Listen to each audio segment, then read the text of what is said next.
اور ابھی آپ نے خود بھی ذکر کیا حسین شاہ کا جنہوں نے سیول اولمپکس میں باکسنگ میں میڈل لیا, اور پھر 1960 میں بشیر صاحب نے میڈل لیا ریسلنگ میں, لیکن وہ گولڈ نہیں تھا. برونز اور سلور میڈل کی حد تک ہم رہے, وہ گولڈ نہیں تھا.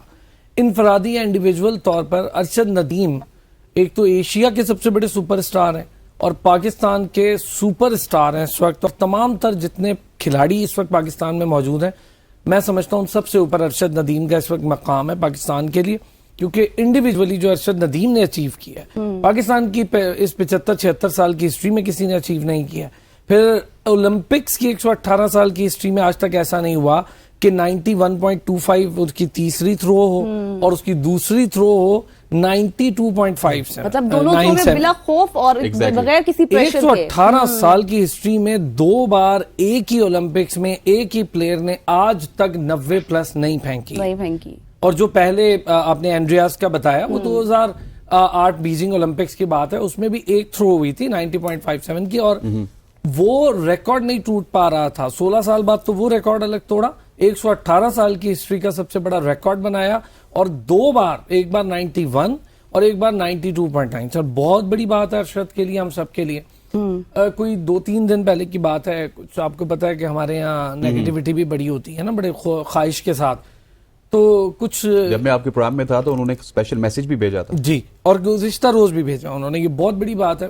کچھ لوگوں نے کہا جی ارشد ندیم میڈیا سے بات نہیں کر رہے. میں نے کہا بڑی حیرت کی بات ہے, کیوں نہیں کر رہے؟ میں نے کہا ارشد ندیم میڈیا سے بات کرنے نہیں گیا, ارشد ندیم گولڈ میڈل لینے گیا. جب آپ گولڈ میڈل لے آئے گا تو کیا میڈیا سے بات اور کیا میڈیا سے بات نہیں, یہ کیا باتیں لے کر آپ بیٹھ گئے؟ تو لیکن جی وہ میڈیا بھائی نہیں کر رہا, کیونکہ سلمان بٹ صاحب کا, اس کی زندگی کا سب سے اہم حصہ سلمان بٹ صاحب ہیں جو اس کے کوچ ہیں. سلمان بٹ صاحب بہت سخت آدمی ہیں, اور یہ ارشد کی ایک فرما بردار بیٹے, فرما بردار شاگرد کے طور پر میں سمجھتا ہوں بہت بڑی بات ہے کہ ایک بندہ دنیا میں اس وقت ٹاپسٹ ایتھلیٹ ہے. آج تو دنیا کا ٹاپ ایتھلیٹ ہو گیا نا, تو ٹاپسٹ ایتھلیٹ تھا آلریڈی, وہ ایشیا کا سب سے بڑا ایتھلیٹ تھا. وہ بندہ اپنے کوچ کے کہنے پہ کسی اور ٹھیک کر رہا تھا کہ اس نے کان آنکھ سب بند کر کے فوکس کیا ہوا تھا, کھیل پہ لے آئے آپ کے لیے میڈل. اب آپ چاہتے ہیں کہ وہ رضوان, بابر, شاہین بن جائے اور انٹرویوز دے, حالانکہ یہ بھی ان سے بڑا ہے, وہ ان سے بڑا ہے. لیکن اب بات یہ ہے کہ دیکھیں ایک گولڈ میڈل لینا, پھر اولمپکس میں اس طرح کا ریکارڈ بنانا, اور پھر سب سے بڑی بات یہ کہ بھارت سے ایک قدم آگے رہنا. شاکر عباسی بھی ہمارے ساتھ موجود ہے, ان کو بھی شامل گفتگو کریں گے. شاکر صاحب بہت شکریہ.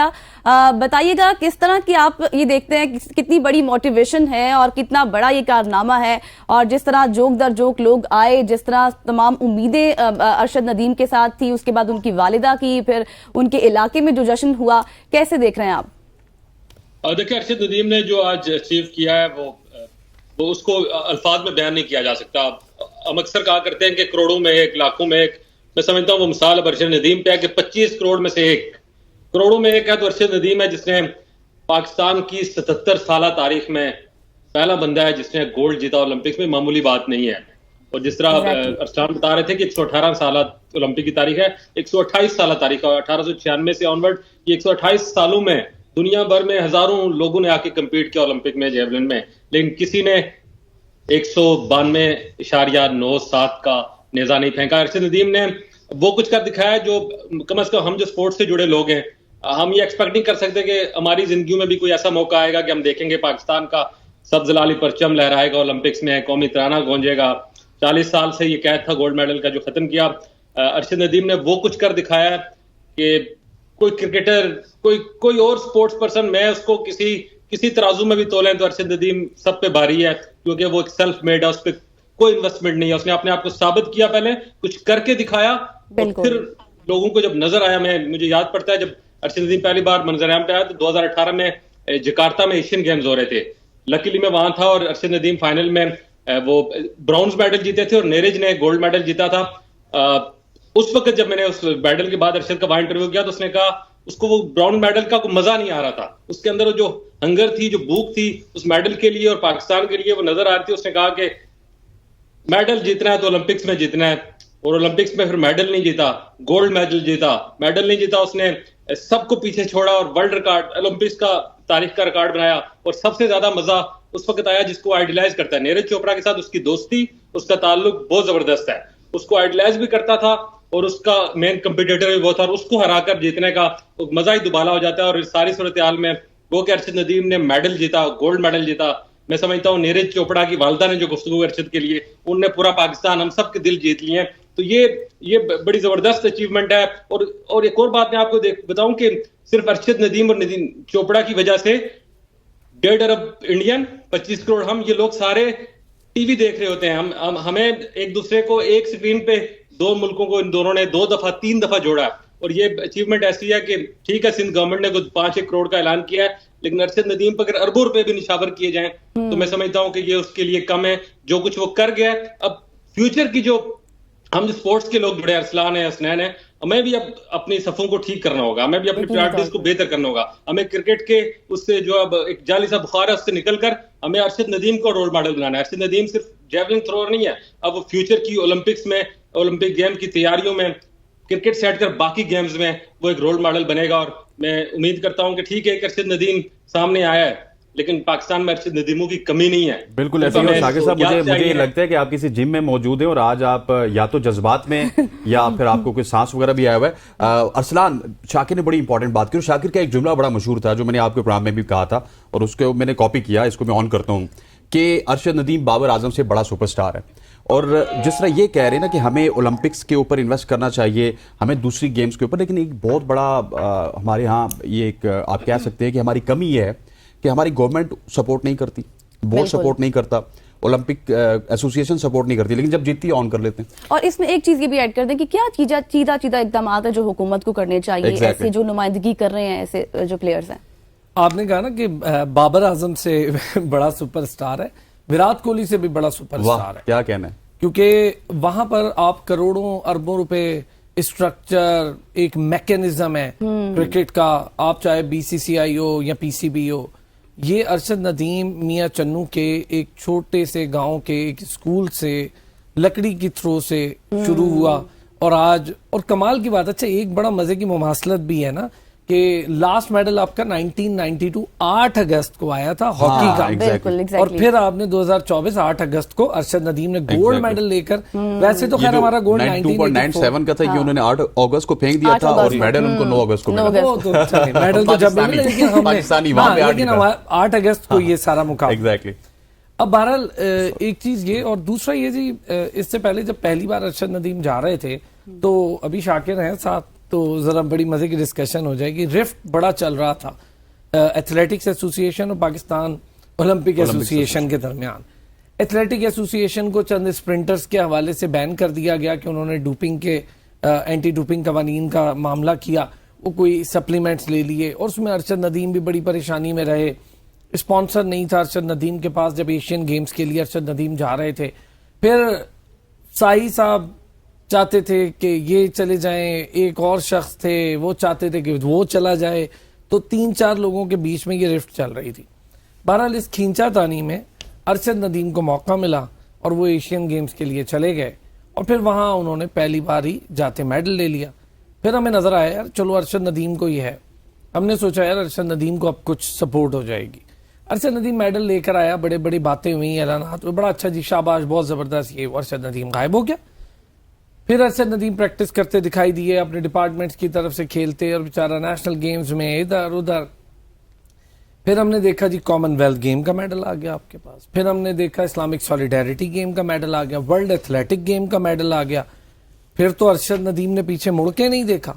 لیکن یہ سارا کچھ جو کچھ ہوا، ابھی آپ نیرج چوپڑا کا ذکر کر رہے تھے، 1,70,00,000 انڈین روپیز مہینہ لگتے ہیں اس پہ، مہینہ جی 1,70,00,000 انڈین روپیز. ارشد ندیم کو 48,000 سیلری دے کے آپ کہتے ہیں جو کمال کر دیجیے.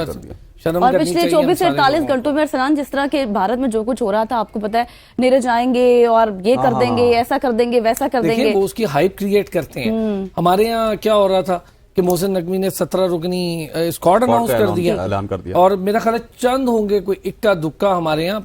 تو خیر اب ماشاءاللہ مارننگ شو کر رہے ہیں، ورنہ یہ لازمی کر رہے ہوتے. میں لگا ہوا تھا پچھلے 6-8 دن سے، میں ارشد ندیم پہ لگا. اے بی این پہ بھی جو لاسٹ 10 شوز ہوئے ہیں وہ سارے اولمپک جی، اور بہت اچھی بات ہے. اچھا ارسلان، آپ نے ایک بات کی ہے، یہی آپ کا جو پوائنٹ ہے وہ میں شاکر سے بھی اس پہ پوائنٹ آف ویو لینا چاہوں گی. شاکر صاحب یہ ایک بات بتائیے گا، جیسے کہ ابھی ارسلان نے کہا ہے کہ جو ہمارے جو اسپانسرز نہیں تھے اس وقت، تو ہمارے جو اولمپکس والے ہیں یہ کیا کرتے ہیں؟ پلیئرز کو صرف اپنی مدد آپ کے تحت ہی کام کرنا ہوتا ہے، جس طرح ارشد ندیم نے اتنی زیادہ اسٹرگل کی اور پھر آگے آئے. نہیں وہ خود جاتے ہیں سیکٹری بن کے. اور دیکھیں یہ جو ارسلان جس گیمز کی بات کر رہے تھے ایشین گیم 2018 کی, میں جب میڈل پہ جب انہیں پوڈیم پہ میڈل پہنائے گئے تو جسٹ ایکسائٹیڈ تھا, میں جسٹ جمپ ان گیا, میں نے دونوں کو یوں باؤں میں لیا, تصویر بنایا, میں نیرج کو پوچھا, میں نے کہا یار تم نے گولڈ میڈل جیتا ہے تو تم تو جا رہے ہو انڈیا, کیا استقبال ہوگا تمہارا؟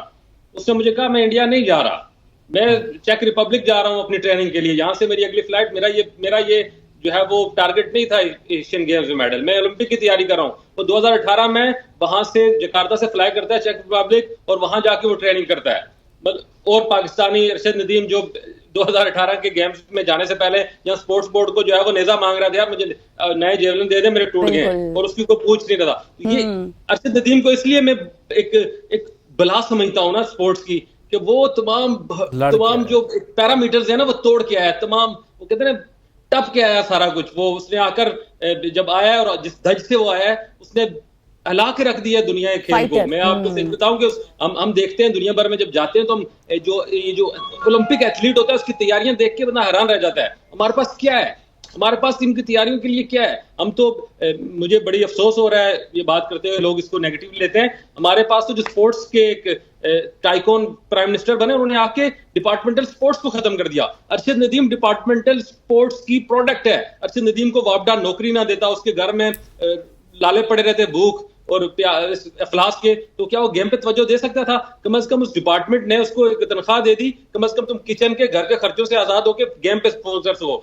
یہ چیزیں دل دکھتا ہے جب بندہ دیکھتا ہے ایسی, اور ایک لڑکا اس تمام سارے سسٹم کی دجیاں بکھیر کے ان کو جو ہے نا اس کی کوئی رکاوٹ نہیں مانتا میں, اور اس کے اندر وہ جذبہ تھا. میں آپ کو 2018 کی بات اس لیے بار بار کہہ رہا ہوں کہ اس نے کہا کہ میں نے جیتنا ہے یہ میڈل, اور یہ پاکستان کے لیے جیتنا, اور وہ کر دکھایا 6 سال کے اندر. میں ریئلی ایموشنل میں فیل کر رہا ہوں جب ارشد ندیم کی اس کامیابی کو میں دیکھتا ہوں. اور یہ اب اکثر آپ اسنین ہیں, سارے ہم کرتے رہتے ہیں انٹرویوز سپورٹس پرسنز کے, کوئی کہتا ہے میں سہولیات, رونا ہی ہوتا ہے, ہر سپورٹ پرسن کا رونا ہی ہوتا ہے. ارشد ندیم رویا نہیں ہے, اس نے کہا جیسے بھی حالات ہیں مجھے کر دکھانا ہے, میرا ٹارگٹ ہے, اور اس نے کر دکھایا ہے.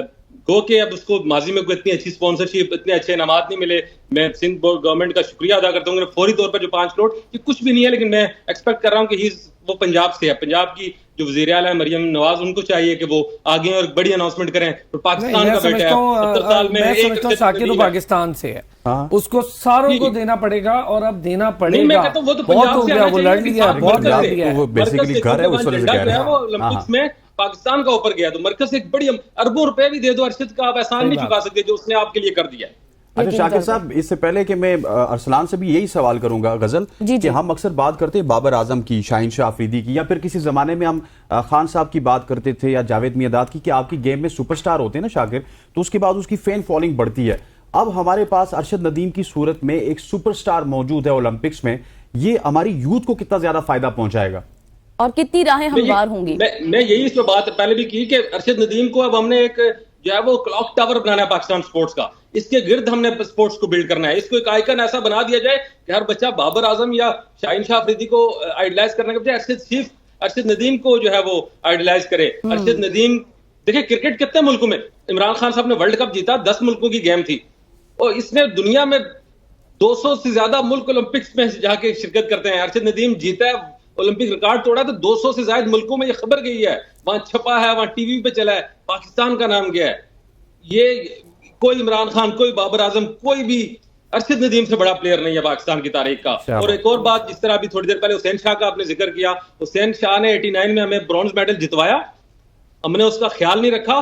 وہ قسم پرستی کی زندگی گزارتے ہوئے آخر اس کو یہاں سے بھاگنا پڑا. وہ جا کے جاپان میں اس نے نوکری کی, اپنی زندگی وہاں کسی طرح گزار رہا ہے عزت سے, ورنہ پاکستان میں جو اس کے ساتھ حال ہو تو خدا را ارشد شریف کے ساتھ یہ حال نہ کیجیے گا. ارشد شریف روز روز پیدا نہیں ہوتے. ارشد ندیم کو کئی کھیلوں کا ارشد شریف نہ بنا دیجیے گا, اس کو جو ہے وہ زندہ رکھنا ہے, ہم نے اس کو زندہ رکھنا ہے, اور اس کے ذریعے ہم نے اپنی یوتھ کو اس طرف موٹیویٹ کرنا ہے, اور اولمپکس میں ہم نے انشاءاللہ اس سے زیادہ میڈل جیتنے ہیں. صحیح. اب جیسے کہ ارسلان, ابھی شاکر نے یہ بات کی کہ ایک آئیڈیل ہے, یقینی طور پر اب یہ سب کے لیے ایک آئیڈیل ہے اور ان کو دیکھنا بھی چاہیے, لیکن ابھی جیسے کہ آپ لوگ ہیں اسپورٹس کو زیادہ بہتر جانتے ہیں, آپ کو پتا ہوگا کہ کتنے ایسے جیولن تھرو ہیں جو اس صورتحال میں آگے آتے ہیں یا پھر کام کرتے ہیں.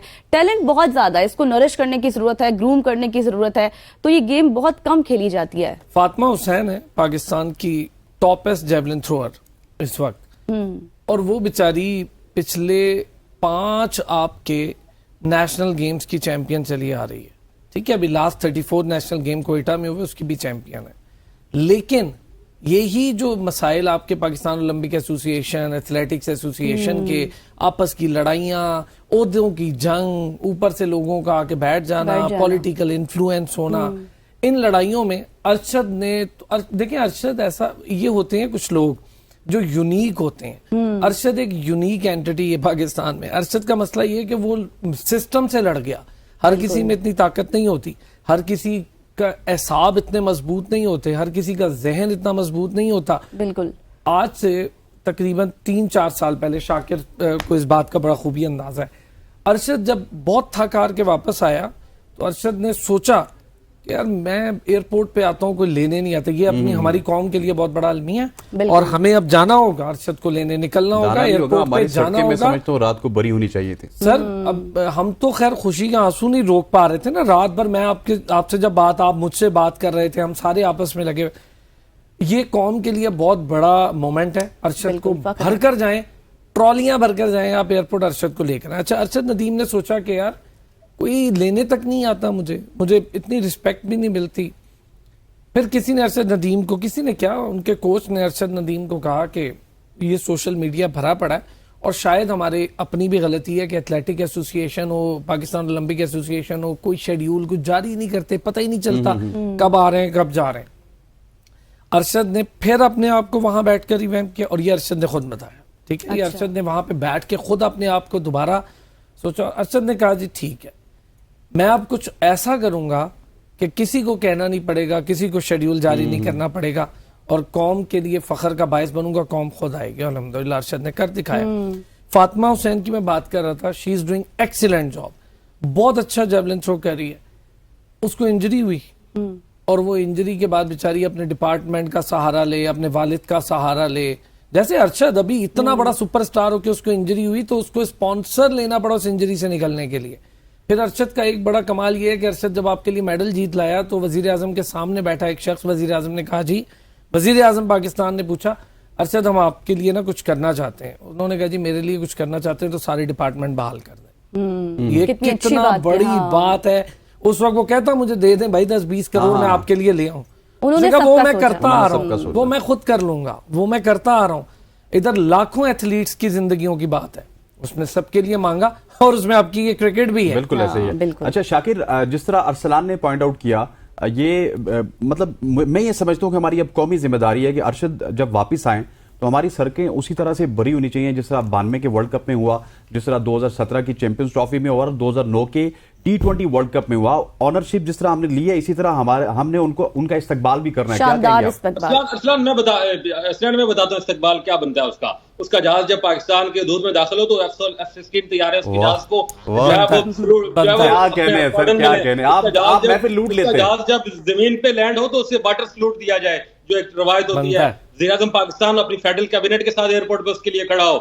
میں ارشد ندیم اس سے بہتر ڈیزرو کرتا ہے, لیکن منیمم کم از کم یہ لیول ہونا چاہیے. آپ دنیا کو بتائیں کہ جس نے ہمارے لیے دنیا میں نام بلند کیا, ہم اس کے لیے جو ہے وہ اپنی پلکیں, اپنا دل و جان بچھانے کے لیے تیار ہیں. اس کے ارشد کے اس معاملے کو آپ لائٹلی نہیں لے سکتے. میں اس لیے اپیل کروں گا وزیر اعظم سے کہ وہ بالکل ایک لیول کا جو ہے وہ استقبال کریں. میں حافظ صاحب جو لیاقت باغ میں دھرنا دیے بیٹھے, میں کہتا ہوں ایک دن دھرنے کو آپ ذرا جلوس کی شکل میں ایئرپورٹ جائیں, وہاں سے اس کا استقبال کریں. وزیر اعظم خود وہاں ہو, عوام نکلے, کسی پارٹی وابستگی سے بالا تر ہو کر نکلیں. ارشد ندیم نے جو کیا ہے وہ شاید لوگوں کو اتنا احساس نہیں ہے کیونکہ ہم ون سپورٹ نیشن کرکٹ کے بخار میں ہیں, لیکن جو لوگ جانتے ہیں سپورٹس کو, جو اولمپکس کو فالو کرتے ہیں, میں امریکہ میں ہوں, یہاں جس طرح لوگ اولمپکس فالو کریں اور جو ان کے میڈل جیت کے یہاں رہے, جو ان کو پروٹوکول مل رہا ہے, ہمیں تو ان کو تو ملتے رہتے ہیں میڈل. ہمیں تو یار 77 ایئرز میں پہلا گولڈ میڈل ہے, ہمیں اس کو اسی طرح سیلیبریٹ کرنا ہوگا. میں بتا رہا ہوں ایئر چیف کو آرڈر دینا چاہیے جب اس کا طیارہ وہاں آئے تو F-16 طیارہ اس کے ساتھ ہوں, جس طرح ہم شاہی مہمانوں کا استقبال کرتے ہیں. بالکل جس طرح ہم شاہی مہمانوں کا استقبال کرتے ہیں اس طرح ارشد ندیم کا استقبال کرنا چاہیے. شاکر آپ کا بہت بہت شکریہ, تھینک یو ویری مچ. اور ارسلان آپ کا بھی شکریہ. خواتین و حضرات, امتیاز جہاں سب سے بڑی پروڈکٹ رینج دستیاب ہے وہ بھی لوئسٹ پرائز پر, اور اب موجود ہے 12 شہروں میں, اور 12 شہروں کے 29 سٹورز کے ساتھ یہ تمام تر ورائٹی موجود. اور چاہے لینی ہو گروسری، فریش میٹ، سبزیاں، پھل، الیکٹرانکس، فارمیسی، کپڑے، میک اپ یا دوسری گھریلو اشیاء، آپ کو سب کچھ ایک ہی چھت کے نیچے ملے گا امتیاز پر، وہ بھی انتہائی مناسب قیمتوں پر۔ یہی وجہ ہے کہ امتیاز سٹورز کو اتنا زیادہ پسند کیا جاتا ہے۔ جی ہاں، آج کل کی اس مہنگائی کے باوجود امتیاز اپنی لوئسٹ پرائس کو مینٹین کیے ہوئے، اور صرف یہی نہیں بلکہ امتیاز اس آزادی کے موقع پر اپنے کسٹمرز کو مہنگائی سے آزادی دلانے کے لیے 9 اگست سے 18 اگست تک بے شمار ڈسکاؤنٹ فراہم کر رہا ہے، اور اسی دوران امتیاز دے رہا ہے آپ کو فری شاپنگ جیتنے کا موقع، یعنی کہ 9 اگست سے 18 اگست تک امتیاز کے کسی بھی سٹور سے صرف 15,000 کی شاپنگ پر آپ کو کے ذریعے جیت سکتے ہیں 25,000 روپے کا فری شاپنگ واؤچر۔ بالکل ایسی ہے غزل، اور امتیاز سٹورز کراچی، لاہور، اسلام آباد سمیت 12 شہروں میں اپنے کسٹمرز کو ایک بہترین شاپنگ تجربہ دے رہے ہیں، اور ہر موقع پر اپنے کسٹمرز کو اس طرح کی آفرز فراہم کرتے ہیں کہ ان کے لیے شاپنگ کو آسان بنایا جائے۔ جی ہاں، تو پھر آپ بھی وزٹ کریں اپنا قریبی امتیاز سٹور اور فائدہ اٹھائیں جشن آزادی کی ایکسکلوسیو آفرز کا۔ بالکل ایسی ہے غزل، یہاں پر وقت ہوا چاہتا ہے ایک شارٹ سی جی ہاں، بریک کا۔ کمرشل بریک کا۔ Stay with us. جی ناظرین، welcome back after the break, اور اس سے پہلے ہم بات کر رہے تھے ارشد ندیم کے حوالے سے، لیکن اب ہم تھوڑی سی پولیٹیکل سچویشن کو بھی ڈسکس کر لیتے ہیں کہ موجودہ ملکی سیاسی صورتحال کیا ہے اور حالات کس طرف جا رہے ہیں۔ جو کہتے تھے ہم نے 2 قومی نظریے کو چیلنج اور خلیج بنگال میں بنا دیا ہے، وہ آج کہاں ہیں؟ Army chief general Syed Asim Munir نے اسلام آباد میں کل علماء و مشائخ کانفرنس سے خطاب کرتے ہوئے کہا کہ جو شریعت اور آئین کو نہیں مانتے، ہم انہیں پاکستانی نہیں مانتے ہیں۔ جی ہاں، آرمی چیف نے کہا کہ اللہ کے نزدیک سب سے بڑا جرم فساد فی الارض ہے، اور پاک فوج اللہ کے حکم کے مطابق فساد فی الارض کے خاتمے کے لیے جدوجہد کر رہی ہے۔ جنرل سید عاصم منیر کا کہنا تھا کہ جرائم پیشہ افراد اور اسمگلرز مافیا دہشت گردی کی پشپنائی کر رہے ہیں، سوشل میڈیا کے ذریعے انتشار پھیلایا جا رہا ہے۔ بالکل، آرمی چیف نے یہ بھی کہا کہ کسی نے پاکستان میں اگر انتشار کی کوشش کی تو رب کریم کی قسم ہم اس کے آگے کھڑے ہو جائیں گے، اور ساتھ ہی وہ یہ بھی کہہ کے گئے ہیں کہ پاکستان تحریک انصاف کے بانی اور سابق وزیر اعظم یعنی کہ عمران خان کا کہنا ہے کہ یہ تاثر غلط ہے کہ میں نے غیر مشروط معافی مانگی ہے، جبکہ 9 مئی کی CCTV فوٹیجز میں PTI والے سامنے لائے جائیں تو میں معافی مانگ لوں گا۔ جی ہاں، اڈیالہ جیل میں صحافیوں سے غیر رسمی گفتگو کرتے ہوئے بانی PTI عمران خان نے کہا کہ 9 مئی پر صرف انصاف چاہتے ہیں، میں صرف اور صرف پاکستان کے لیے بات کرنے کا کہہ رہا ہوں۔ عمران خان نے کہا کہ 9 مئی کی CCTV فوٹیج میں PTI والے سامنے لائے جائیں تو معافی مانگوں گا۔ اسی حوالے سے ہمارے ساتھ اسٹوڈیو میں موجود ہیں سینئر صحافی، سینئر تجزیہ کار جناب افتخار شرائع صاحب۔ شرائع صاحب، آپ کو خوش آمدید کہتے ہیں۔ سب سے پہلے تو میرا سوال یہ ہے کہ آپ بڑے دبنگ الفاظ میں تجزیہ بھی کرتے ہیں، یہ آرمی چیف کا بیان آپ نے کل سنا ہوگا، علماء و مشائخ کانفرنس میں اس طرح کی بات انہوں نے کی، تو یہ کیا میسج دے رہے ہیں آرمی چیف؟ میرا خیال میں آپ کو معلوم ہے کہ ہم عرصہ دراز سے حالت جنگ میں ہیں، پاکستان میں انتہا پسندی، دہشت گردی ایک بہت بڑا مسئلہ ہے، اس میں کوئی شک نہیں ہے، اور ساتھ میں یہ بھی ہے کہ ہماری عوام نے، جن کا ذکر بھی انہوں نے کیا، بالخصوص خیبر پختونخوا کے عوام کا، کہ انہوں نے دہشت گردی کے خلاف بڑی قربانیاں دی ہیں، اور اوورآل دیکھیں تو فگرز آتے ہیں کہ 80,000 سویلینز جن میں آرمی کے پرسنلز بھی ہیں، باقی لوگ بھی شہید ہوئے۔ تو اس میں کوئی شک نہیں ہے کہ اس وقت پاکستان کے اور بھی دیگر فرنٹس کے اوپر ایشوز ہیں، بٹ جو سب سے بڑا پرابلم ہے اس ملک کو جو درپیش ہے وہ دہشت گردی کا ہے، انتہا پسندی کا ہے، عدم برداشت کے رویے ہیں۔ تو میرا خیال میں اس سے پہلے بھی ہم نے دیکھا ہے کہ پاکستان کی حکومتوں نے بھی اور ملٹری اسٹیبلشمنٹ نے بھی علماء کو بالخصوص انگیج کیا، اور اس کا بنیادی مقصد یہ ہے کہ ممبر سے جب کوئی میسج جاتا ہے، وہ جمعے کے خطبات ہوں یا ادروائز آپ انٹریکٹ کرتے علماء ہمارے، تو ان کی بات کو لوگ سنتے بھی ہیں اور اس کو ایک طرح سے سیریسلی لیتے ہیں۔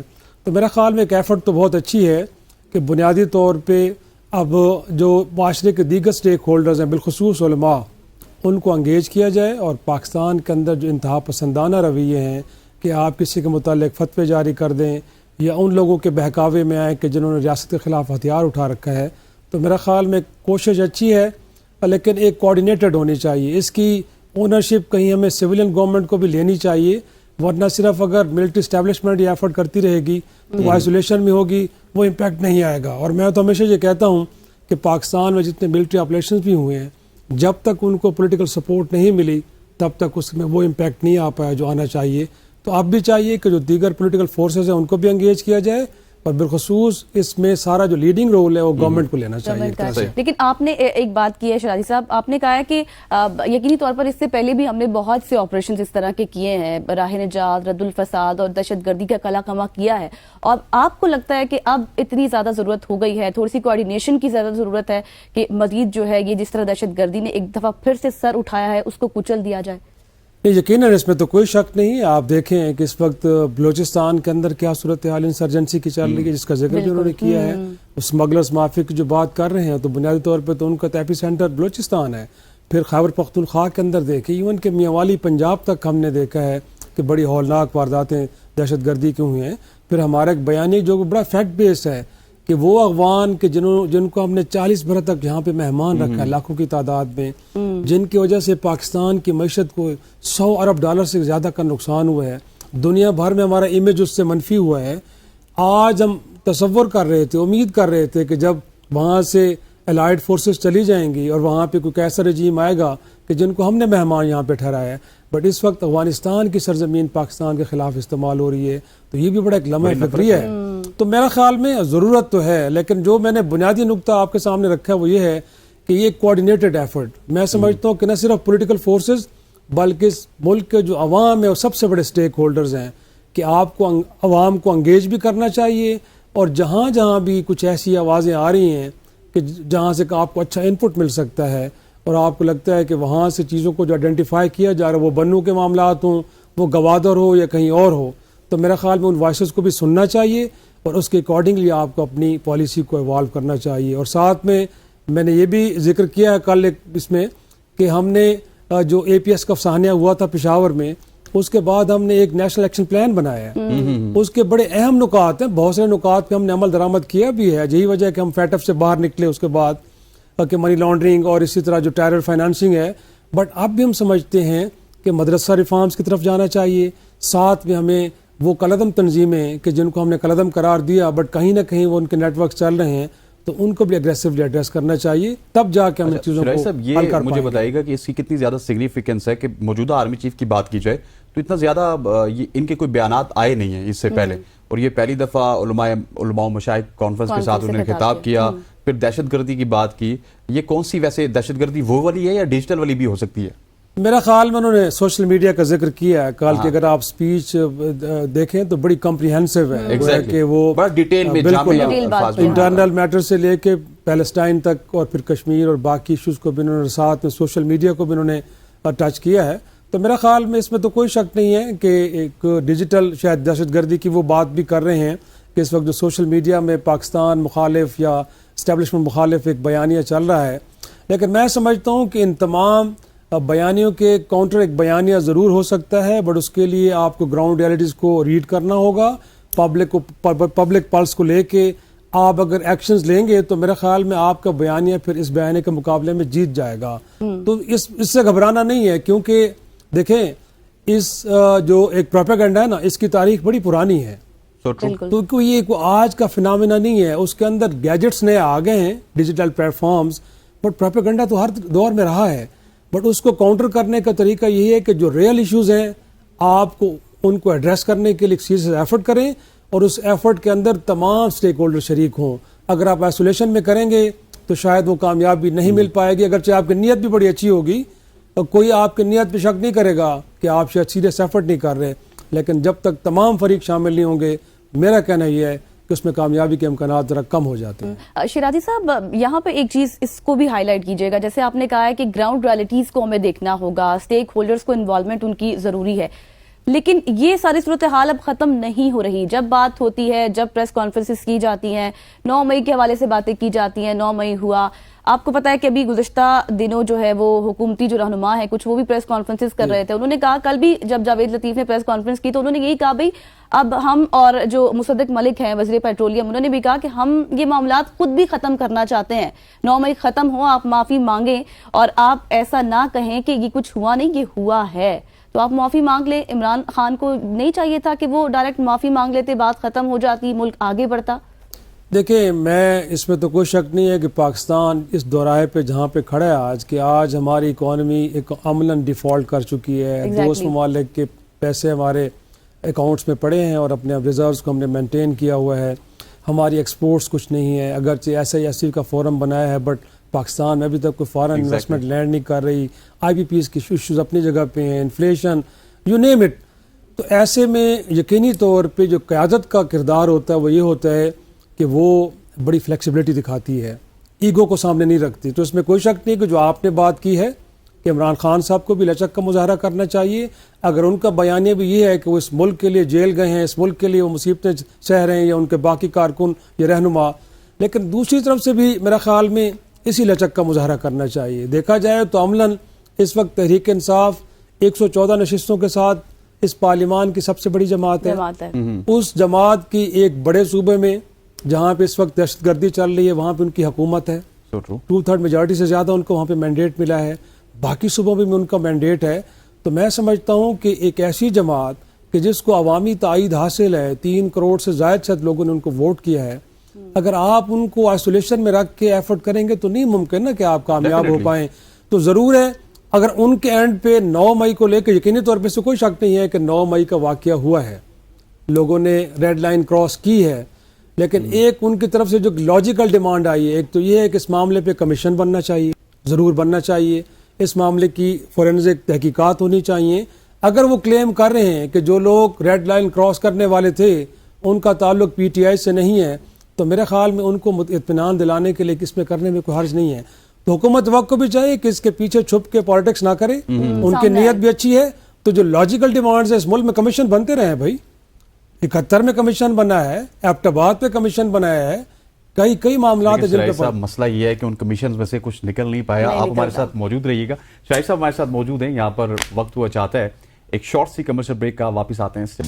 Welcome back to show. PTI کے بانی عمران خان نے بدھ کے روز پارٹی سے شیر افضل مروت کی بے دخلی کے فیصلے پر نظر ثانی کرنے پر آمادگی ظاہر کر دی. PTI کے چیئرمین بیرسٹر گوہر علی نے کہا کہ ایک بیان میں کہا کہ انہوں نے عمران خان سے ملاقات کے دوران شیر افضل مروت کی بے دخلی کے نوٹیفیکیشن پر دوبارہ غور کرنے کی درخواست کی. جی ہاں, اب دیکھنا یہ ہے کہ عمران خان اس فیصلے پر کیا نیا قدم اٹھاتے ہیں, اور آیا کہ شیر افضل مروت کو پارٹی میں دوبارہ شامل ہونے کا موقع ملے گا یا پھر نہیں. اسی پر پوائنٹ لیں گے. شیرازی صاحب ہمارے ساتھ موجود ہیں. شیرازی صاحب, کیا لگتا ہے آپ کو, کیا آپ کی اس کے اوپر ٹیک ہے, کیا کہیں گے؟ میرا خیال میں یہ کوئی تحریک انصاف واحد جماعت نہیں. اس سے پہلے آپ کو یاد ہوگا کہ مسلم لیگ نون کے اندر بھی لوگوں نے پارٹی کی عادت سے ڈسینڈ کیا, اختلاف کیا یا الگ رائے دی, تو ان کو بھی اس طرح کے نوٹسز ہوئے, کچھ لوگ پارٹیوں سے نکالے بھی گئے. لیکن یہ ہے کہ میرا خیال میں پارٹی کے لوگوں کو بھی چاہیے کہ حساس معاملات پہ بالخصوص گفتگو کرتے ہوئے احتیاط کا دامن ضرور رکھنا چاہیے ہاتھ میں. اور پھر یہ ہے کہ کسی بھی معاملے پہ پارٹی کا فورم موجود ہوتا ہے, وہاں پہ کنسلٹیشن کے بعد جو بھی ایک آپ اوپینین اپناتے ہیں اس کا اظہار ہونا چاہیے. تو پرومیننٹ ہونے کے لیے, آئی بالز کیچ کرنے کے لیے اگر آپ ایسا کرتے ہیں تو میرے خیال میں بڑے غیر ذمہ دارانہ رویے ہے. اور ایسے میں بھی آپ سمجھ رہے ہیں کہ آپ کی پارٹی اس وقت بڑی مشکل دور سے گزر رہی ہے اور آپ حساس معاملات کو اس طرح اوپنلی ٹچ کرتے ہیں, تو یقینی طور پہ پھر اس کا انجام یہی ہوتا ہے جو ہوا ہے.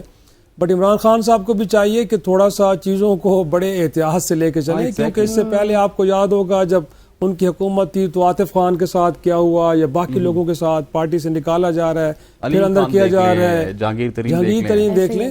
تو تھوڑا سا خیال کے ساتھ, احتیاط کے ساتھ آگے بڑھنا چاہیے. اس طرح پھر یہ ہے کہ لوگ آپ کے کارکن جو ہیں وہ ڈی مورلائز ہوتے ہیں, ان کو لگتا ہے کہ مشکل وقت میں وہ لوگ کہ جو پارٹی کے ساتھ کھڑے رہے ہیں, پارٹی کے بیانیے کو آگے لے کے چلے ہیں, آج اگر انہوں نے کوئی تھوڑی سی بھی غیر ذمہ دارانہ گفتگو کر دی ہے بٹ آپ ان کی بنیادی رکنیت کو ختم کر دیں, شاید یہ ایکسٹریم سٹیپ ہے. لیکن آپ کو شیرازی صاحب یہ نہیں لگتا کہ پارٹی میں تضاد بھی بہت زیادہ پایا جاتا ہے, کچھ جو رہنما ہیں وہ کچھ کہتے ہیں, کچھ کہتے ہیں.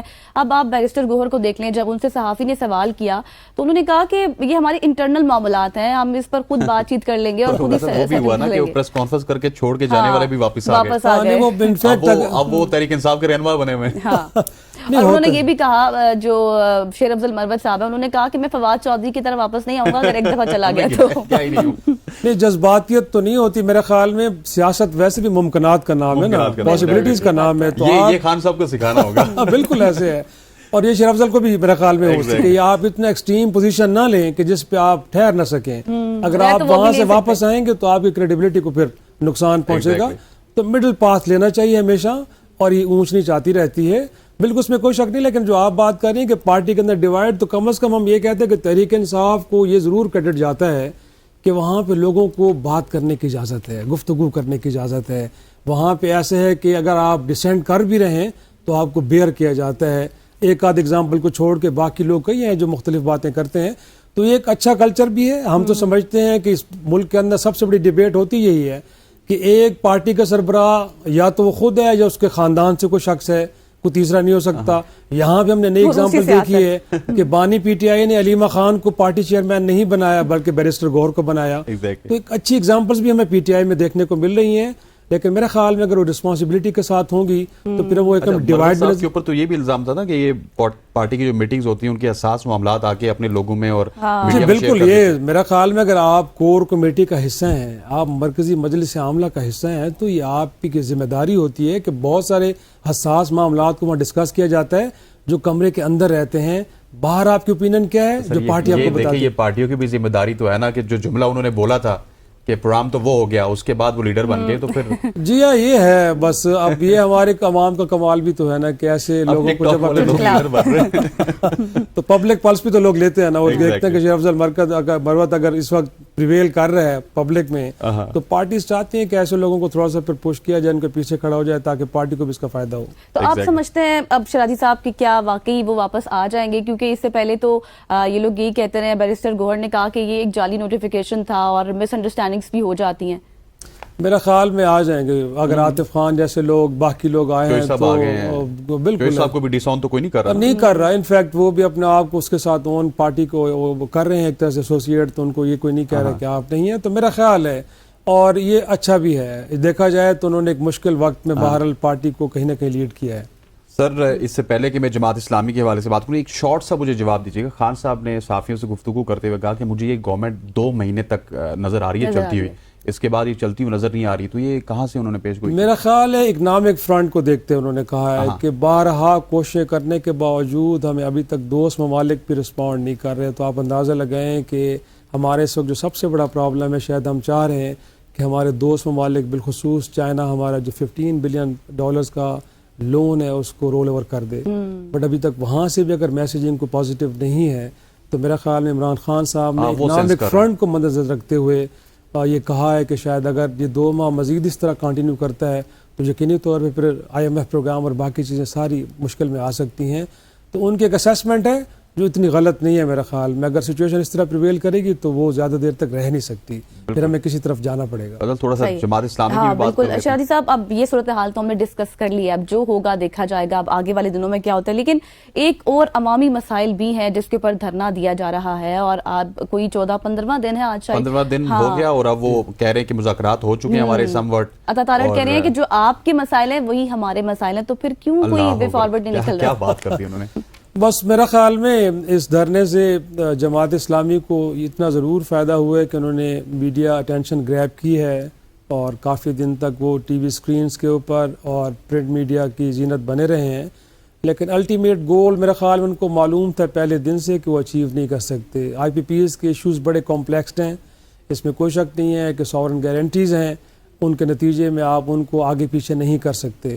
لیکن ہاں یہ ضرور ہے کہ ان میں سے بہت سارے ایسے IPPs کے مالکان ہیں کہ جو خالصتاً پاکستانی ہیں, وہ بیرون ملک سے نہیں آئے, وہ ترکی سے نہیں ہے, وہ کسی اور ملک سے نہیں ہے. تو میں سمجھتا ہوں کہ ان کو بھی چاہیے تھا کہ ایک فیکٹ شیٹ سامنے رکھتے اور کم از کم ریاست پاکستان کو بتاتے کہ جہاں آپ لوگوں کو لوٹ رہے ہیں. کم از کم ہوگا کہ کسی زمانے میں زرداری صاحب کہا کرتے تھے یہ جو معاہدے ہیں یہ قرآن و حدیث نہیں ہوتے, لیکن عوام کی دفعہ وہ بڑے کمپلیکیٹڈ ہو جاتے ہیں. لیکن ریکارڈ ایک اور باقی معاملات ہم نے دیکھا نا کہ ہمیں پھر جرمانے ہوئے, اگرچہ دوست ممالک نے پھر ان کو معاف کروایا جو کچھ بھی ہے. تو ساورن گارنٹیز جب ہوتی ہے تو آپ ان کو چھیڑ نہیں سکتے. لیکن جیسے میں نے کہا ہے نا کہ بہت سارے IPPs کے مالکان لوکل ہیں, پاکستانی ہیں. اور آپ کو حیران ہوگا کہ کل میں سن رہا تھا کہ فوجی فاؤنڈیشن کے بھی 4 بجلی کے جو وہ ہیں وہ IPPs ان کی ہیں. اسی طرح باقی لوگ ہیں, جہانگیر ترین صاحب ہیں یا باقی عبدالرزاق صاحب ہیں یا باقی, ان لوگوں کو ضرور بٹھایا جا سکتا ہے کہ اس وقت پاکستان بڑی مشکل صورتحال کا شکار ہے. ہمارے لوگ میں سخت نہیں ہے کہ وہ 70 روپے پر یونٹ بجلی دے سکیں. تو خدارہ کم از کم کیپیسٹی پیمنٹ کے حوالے سے یا دیگر جہاں جہاں ہمیں آپ ریلیف دے سکتے ہیں آپ وہاں پہ دیں. تو یہ گفتگو ہونی چاہیے جو کہ بڑی لاجیکل بھی ہے اور پریکٹیکل بھی ہے. ادروائز آپ یہ کہیں کہ سارے معاہدوں کو ختم کر دیں اور ان کو کہیں کہ جی آپ چلے جائیں, تو پھر آپ SIFC کا فورم بنائیں, دنیا سے آپ کہہ رہے ہیں کہ انویسٹمنٹ لے کے آئیں, اور جو پہلے لے کے آئیں آپ ان سے کہہ رہے ہیں کہ جی آپ کی انویسٹمنٹ یہاں پہ محفوظ نہیں ہے. تو یہ میرا خیال میں مناسب نہیں ہوگا. لیکن اس کے بعد آپ یہ سمجھتے ہیں کہ تھوڑا سا جماعت اسلامی جو ہے وہ پاپولر بھی ہو گئی ہے؟ میں نے آپ سے پہلے کہا ہے کہ یہ 14-15 دن ان کو لگا ہے کہ انہوں نے میڈیا اٹینشن گریب کی ہے اور انہوں نے اپنا پروفائل ذرا بہتر کیا ہے. ان کو لگا ہے کہ اب وہ پرانی جماعت اسلامی ہے کہ جو 90s کے اندر اسٹریٹ پاور کے نام سے مشہور تھی. آپ کو پتا ہے کراچی جگہ پہ انہوں نے دھرنا کیا ہے. غزل 1.25 منٹ ہے اگر آپ اجازت دیں. سر جی مجھے یہ بتائیے کہ بنگلہ دیش کی صورتحال آپ دیکھ لیجئے, وہاں پہ ڈاکٹر یونس کو عبوری حکومت کا سربراہ بنا دیا گیا. پڑوسی ملک میں ایک اور اسی طرح کے ابو کلام آزاد تھے جن کو صدر بنایا گیا تھا, لیکن ہمارے یہاں کوئی ایسا قابل بندہ نہیں ہے جو آئے اور ملک کو سنبھالے, اس طرح کا اکانومسٹ. دنیا کے فائنینشیل انسٹیٹیوشنز کے اندر پاکستانی بڑی کمال خدمات انجام دیتے رہے ہیں اور دیتے رہے ہیں اور دے رہے ہیں. میرا خیال میں اس میں کوئی شک نہیں ہے کہ ہمارے ہاں ٹیلنٹ کی, ویژن کی کوئی کمی نہیں ہے. لیکن میرے خیال میں تھوڑا سا میں ریئلسٹک اپروچ کے ساتھ کہ یہ جو ہمارا پولیٹیکل کلچر ہے کہ جس میں جو ہم اپنے لوگوں کو زیادہ نوازتے ہیں یا سمجھتے ہیں کہ ہمارے بااعتماد لوگ ہیں, انہی کے پاس وزارتیں, انہی کے پاس ڈیسیجن میکنگ ہونی چاہیے, اس کو تھوڑا سا اوائڈ کرنا پڑے گا. اور وہ لوگ کہ اب دیکھیں نا ارشد ندیم آج آپ پوری پاکستان سیلیبریٹ کر رہے ہیں نا, ایک شخص کی پرسنل ایفرٹ تھی, اس شخص نے ہمارے لیے ارشد ندیم کا ذکر کر دیا, آج ہم نے ادھر سے سٹارٹ کیا تھا. تو بالکل دیکھیں نا, تو میں سمجھتا ہوں کہ کتنا پوٹینشیل ہے, کتنا ٹیلنٹ موجود ہے. ہمارے لوگ اگر دنیا میں جا کے پرفارم کر سکتے ہیں تو یہاں بھی کر سکتے ہیں. تو یہاں پہ بھی آپ کو سینکڑوں یونس احمد ملیں گے, بٹ ان کو پہچاننے کی اور ڈیو پلیس پہ لانے کی ضرورت ہے. Thank you very much for joining us شرائع صاحب. خواتین و حضرات یہاں پہ وقت ہوا چاہتا ہے غزل ایک بریک کے بعد پھر حاضر ہوں گے, تو دیکھتے رہیے صبح کی سوچ. جی ناظرین, welcome back after the break, اور اب ہم بات کریں گے, اس کے بعد ہم بات کریں گے سوشل سٹوریز پہ. لیکن سب سے پہلے آپ کو بتانا ہے کہ امتیاز جہاں سب سے بڑی پروڈکٹ رینج دستیاب ہے وہ بھی کم تر پرائز میں اب موجود ہے 12 شہروں میں, اور 12 شہروں کے 29 سٹورز کے ساتھ. چاہے لینی ہو گروسری, فریش میٹ, سبزیاں, پھل, الیکٹرانکس, فارمیسی, کپڑے, میک اپ یا دوسری گھریلو اشیاء, آپ کو سب کچھ ایک ہی چھت کے نیچے ملے گا صرف اور صرف امتیاز پر. جی ہاں, اور انتہائی مناسب قیمتوں پر. یہی وجہ ہے کہ امتیاز سٹورز کو اتنا زیادہ پسند کیا جاتا ہے. آج کل اس مہنگائی کے باوجود امتیاز اپنی لوئسٹ پرائز کے کو مینٹین کیے ہوئے ہے, اور صرف یہی نہیں بلکہ امتیاز اس آزادی کے موقع پر اپنے کسٹمرز کو مہنگائی سے آزادی دلانے کے لیے 9 اگست سے 18 اگست تک بے شمار ڈسکاؤنٹ فراہم کر رہا ہے. اور اسی دوران امتیاز دے رہا ہے آپ کو فری شاپنگ جیتنے کا موقع, یعنی کہ 9 اگست سے 18 اگست تک امتیاز کے کسی بھی سٹور سے صرف 15,000 کی شاپنگ پر آپ قرآن اندازی کے ذریعے جیت سکتے ہیں 25,000 روپے کا فری شاپنگ واؤچر. جی ہاں, غزل نے جس طرح بتایا امتیاز سٹورز کراچی, لاہور, اسلام آباد سمیت 12 بڑے شہروں میں اپنے کسٹمرز کو ایک بہترین شاپنگ تجربہ دے رہا ہے, اور ہر موقع پر اپنے کسٹمرز کو اس طرح کی آفرز فراہم کر کے ان کے لیے شاپنگ کو آسان بنا رہا ہے. تو آپ بھی وزٹ کریں اپنا قریبی امتیاز سٹور اور فائدہ اٹھائیں جشن آزادی کی ایکسکلوسیو آفرز کا. جی ہاں حسنین, آپ بھی. جی ہاں, سب کو یہ فائدہ اٹھانا چاہیے. اور اب تھوڑا سا ہمیں میرا خیال ہے کہ سوشل سٹوریز کی جانب جانا ہوگا اور سوشل سٹوریز کے اوپر بات کرنی ہوگی. سوشل سٹوریز ایسا سیگمنٹ ہے غزل کہ آج آپ آئی ہیں تو ایک خوشی کی خبر تھی, خوشی کی خبر تو لے کر آئی تھی, اور ہاں ایک دم سے ہم ارشد ندیم کی طرف چلے گئے, لیکن اب سوشل سٹوریز کے حوالے سے بھی ڈسکشن کو کنٹینیو رکھیں. تو پہلی سٹوری ہے جی, یہ کہانی ہے ایک بے خوف پاکی لڑکی کی جو نہ صرف معاشرتی روایات کو چیلنج کرتی ہے بلکہ ایک موٹر بائک پر موت کے کنویں میں کھیل پیش کرتے ہوئے کشش ثقل, یعنی کہ جس کو ہم انگلش میں کہتے ہیں گریویٹیشن ماس, جو کہ زمین کی طرف جو ہے نا ہر بلندی کی جو چیز ہوتی ہے اس کو کھینچ کر لے آتی ہے, تو اس کو بھی مات دے دیتی ہے. اپنے سر پر حجاب لیے وہ لڑکی ہر روز تیز رفتار موٹر بائک پر سوار ہو کر دیوار کے گرد گھومتی ہے.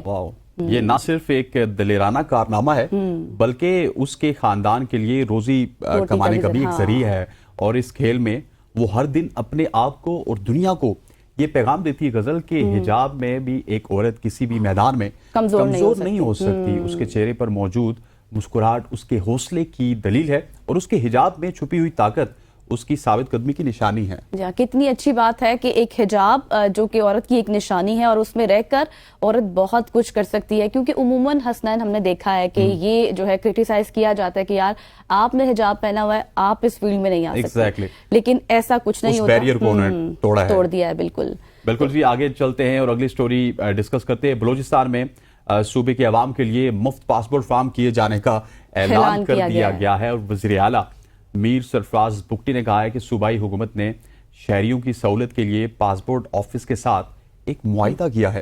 جی ہاں, اور وزیر اعلیٰ بگٹی کا کہنا ہے کہ حکومت شہریوں کی طرف سے پاسپورٹ فیس ادا کرے گی. بہت اچھا اقدام ہے, ٹھیک ہے, اور یہ اعلان عوام کے لیے ایک بڑی خوشخبری بھی ہے, کیونکہ اب بلوچستان کے عوام بغیر کسی مالی بوجھ کے اپنا پاسپورٹ حاصل کر سکیں گے. اس کو صوبے کے عوام کے لیے ایک بہترین تحفہ بھی قرار دیا جا رہا ہے. ویری گڈ جی. بلوچستان میں ویسے بھی ڈپریشن کافی زیادہ ہوتا ہے, بلوچستان کے حوالے سے ہم بات بھی کرتے ہیں, لیکن یہ جو اقدام ہے اس سے بلوچستان کے جو لوگ ہیں ان کو کافی زیادہ خوشی بھی ملے گی. اور اب جو سٹوری ہے یہ بڑی انٹرسٹنگ ہے غزل. یہ اس وجہ سے انٹرسٹنگ ہے کہ ایک طرف پاکستان کے 7 ایتھلیٹس تھے جن میں ارشد ندیم گئے, اور ارشد ندیم نے گولڈ میڈل لے لیا, پاکستان گولڈ میڈل کی لسٹ میں آ گیا. لیکن دوسری جانب ہمارے پڑوسی ملک میں بہت سارے ایتھلیٹس ایسے ہیں جنہوں نے شرکت ہی نہیں کی, ان کو اولمپکس والوں نے یا تو ناک آؤٹ کر دیا یا کچھ اسی طرح کا ہوا. بڑی کھلبلی سی مچی ہوگی وہاں پر اس وقت. ایگزیکٹلی. اور بھارتی ریسلر ہے انتم پنگل, جن کو پیرس اولمپک سے اس وقت بے دخل کرنے کا فیصلہ کیا گیا جب ان کی بہن ان کا ایکریڈیشن کارڈ استعمال کرتے ہوئے اولمپک ولیج گیمز میں داخل ہونے کی کوشش کرتے ہوئے پکڑی گئی. جی ہاں, اور فرانسیسی حکام کی جانب سے نظم و ضبط کی خلاف ورزی کی نشاندہی پر بھارتی اولمپک ایسوسی ایشن نے ریسلر انتم پنگل اور اس کی ٹیم کو واپس بلانے کا بھی فیصلہ کیا ہے. جی ہاں, اور ریسلر انتم پنگل اور ان کی ٹیم کو پیرس سے بے دخل کیا جا چکا ہے. اور اس کے علاوہ بھی بھارت کے بہت سارے ایتھلیٹس ایسے ہیں کہ جن کو بے دخل کیا گیا, اور ابھی تک وہ گولڈ میڈل صرف نیرج چوپڑا کا ویٹ کر رہی تھے, اور وہ ان کی امیدوں پہ پانی پھیر دیا. اور جس طرح گزشتہ میں نے جیسے پہلے بھی بات کی تھی کہ گزشتہ 24 سے 48 گھنٹوں میں جو ادھر وہاں پر رولا ایک مچا ہوا تھا نا کہ یہ ہو جائے گا وہ ہو جائے گا, وہ سب ہائپ وہ ساری کی ساری دڑم کر کے گر گئی ہے. چلے جی آگے بڑھتے ہیں.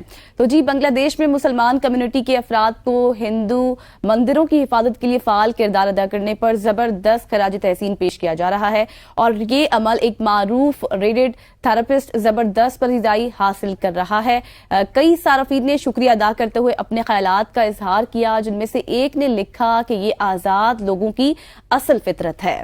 اور بنگلہ دیش اٹھ کھڑا ہوا اور ہر اس شر پسند کے خلاف اٹھ کھڑا ہوا, اور بنگلہ دیشیوں کی ویسے یہ تاریخ ہے کہ وہ ہمیشہ سے ریزسٹ کرتے ہیں, اور ان کی جو ریزسٹنس ہے وہ قابل دید ہوتی ہے. ہم نے دیکھا ہے کہ جب بھی ان کے خلاف کچھ نہ کچھ ایسے ہوتا ہے, آپ دیکھیں 15 سال کا رجیم انہوں نے حسینہ واجد کا ختم کر دیا, اور اس کے بعد نئی گورنمنٹ بھی بنا لی. اور اب تو شاید وہاں پر حالات جو ہے نا وہ بہتر ہوتے جا رہے ہیں, کیونکہ کل جو ان کے جو سربراہ تھے وہ بھی آگے, انہوں نے بھی حلف اٹھا لیا. تو اب بڑھتے ہیں جی, جو مونسون بارشیں ہو رہی ہیں اس حوالے سے جو تباہی ہو رہی ہے, بہت زیادہ حسنین تباہی ہو رہی ہے, گھروں کی چھتیں گر رہے ہیں, جانی اور مالی نقصانات ہو رہے ہیں. ہر سال یہی ہوتا ہے, ہر سال ہوتا ہے, لیکن کوئی اقدامات نہیں کیے جاتے. تو اس حوالے سے پی ڈی ایم پنجاب کا صوبے بھر میں مزید مونسون بارشوں کے بارے میں الرٹ جاری کر دیا گیا ہے, اور مونسون بارشوں کا نیا سپیل 9 اگست سے شروع ہوگا, اور 9 اگست سے 12 اگست تک پنجاب میں مونسون بارشوں کا امکان ظاہر کیا جا رہا ہے. بالکل غزل ٹھیک کہہ رہی ہیں. اور 10 اور 11 اگست کے دوران جنوبی پنجاب کے بیشتر اضلاع جن میں آندھی اور گرج چمک کے ساتھ بارش کے امکانات ہیں.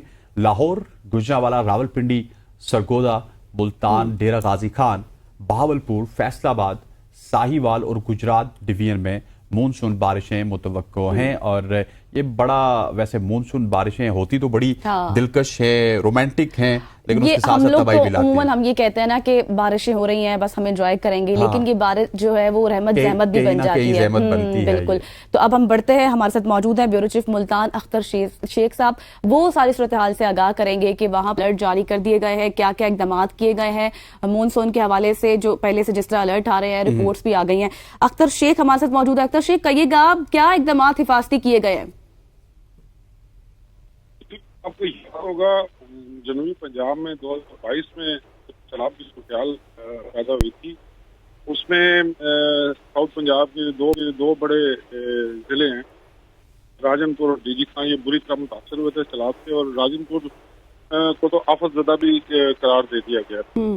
تو اسی تناظر میں اب جو دریا کی چناب اور دریا سندھ میں جو ہے ہلکے سیلاب کا خطرہ ظاہر کیا جا رہا ہے، جس میں آپ کو بتاتے چلیں سندھ میں جو اس وقت صورتحال ہے وہ 4 لاکھ کیوسک سے زیادہ کا سیلابی ریلا گزر رہا ہے، اور یہ خطرے کے لگ بھگ ہے یہ اس وقت جو سیلابی ریلا چل رہا ہے، اور اس کے ساتھ جو اس علاقے کو سندھ کے ساتھ جو سب سے زیادہ متاثر کرتا ہے وہ یہاں کے کو سلیمان کی رود کوئی ہوتی ہیں، جہاں سے آنے والا اضافی پانی جو ہے وہ یہاں کی آبادیوں میں داخل ہوتا ہے، تو اس دفعہ بھی یہی صورتحال چل رہی ہے، اور اس کے ساتھ سیلاب کے ساتھ جو بارشیں کی پیشن گوئی کی جا رہی ہے کہ مزید بارشیں بھی ہوگی، تو اس سے جو سیلابی کیفیت ہے اس میں اضافہ آنے کا اور اس میں خطرناک حد تک جانے کا بھی امکان ظاہر کیا جا رہا ہے۔